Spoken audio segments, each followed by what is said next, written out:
சின்ன சின்ன விஷயத்துக்கு கூட நான் டிப்ரெஷனாக இருக்கேன் அப்படின்னு சொல்கிறாங்க. நீங்கள் ஒரு மனநல மருத்துவர், உண்மையாக அந்த டிப்ரெஷன்றது எப்படி டாக்டர் இருக்கும்? அதை இப்போது பிறந்த குழந்தை பேச ஆரம்பிக்கும் போது நான் டென்ஷனாக இருக்கேங்குது. இது எல்லா வயதிலும் இருக்கக்கூடிய ஒரு பிரச்சனையாக தான் இருக்குது. மக்களுக்கு நிஜமாகவே அந்த ஸ்ட்ரெஸ்ஸை தாங்கக்கூடிய சக்தி இல்லை.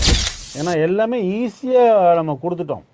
குழந்தைகளுக்கு எல்லா வசதியும் பண்ணி கொடுத்து வாழ்க்கையில் தோல்வி வெற்றி இதை பற்றி பார்க்குறதுக்கு ஒரு சான்ஸே கொடுக்கறதில்ல. சாதாரண ஒரு பேனா கேட்டால் காஸ்ட்லி பேனா, ஒரு சாதாரண டிஷர்ட் வேணும்னா காஸ்ட்லி டிஷர்ட்டு. இப்போ பசங்கன்னா காரில் தான் போகிறாங்க.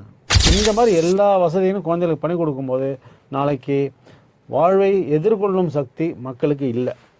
நிறைய பேர் இப்போ என்ன பண்ணியிருக்காங்கன்னா, பிஏ தான் படிச்சுட்டு நான் கவுன்சிலிங் கோர்ஸ் படிச்சிடறேன்னு சொல்லிட்டு ஒரு வருஷம் படிச்சுட்டு நான் கவுன்சிலர் சைக்கோ தெரபிஸ்ட்னு வேறு அது மேலே ஒரு 1000 லட்சம் பேர் உருவாகிட்டு இருக்காங்க. எல்லா நேரத்திலும் சந்தோஷம் கிடைக்காது. கவலைங்கிறது ஒரு வாழ்க்கையில் ஒரு பகுதி.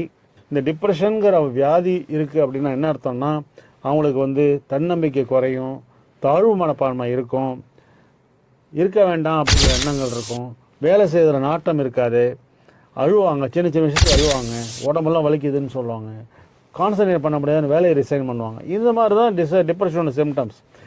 இந்தியாவில் 15% மக்கள் மனச்சோர்வு நோயெல்லாம் இந்த மாதிரி கஷ்டப்படுறாங்க. இவங்களுக்கு ப்ராப்பராக கவுன்சிலிங் தெரப்பி வேண்டியது தான். இவங்களுக்கு இதெல்லாம் காரணம் செரட்டோனின்கிற கெமிக்கலும் நாரபினெஃப்ரின்கிற கெமிக்கலும் மூளையில் சரியாக வேலை செய்யாதனால தான் இந்த மாதிரி ப்ராப்ளம் வருது. ஸோ அதனால தான் SSRI ஆன்டிடிப்ரெசன்ஸ் இதெல்லாம் நாங்கள் சைக்காட்ரிஸ்ட் ப்ரிஸ்கிரைப் பண்ணுறோம்.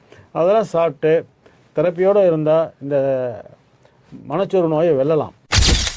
டிப்ரெஷனுங்கிற ஒரு பாப்புலர் ஆக்கி அது ஒரு ஃபேஷன் ஆக்கிட்டாங்க. அதனால தான் எல்லாமே டைல்யூட் ஆகிடுது. உண்மையான பிரச்சனை வெளியில் போக மாட்டேங்குது.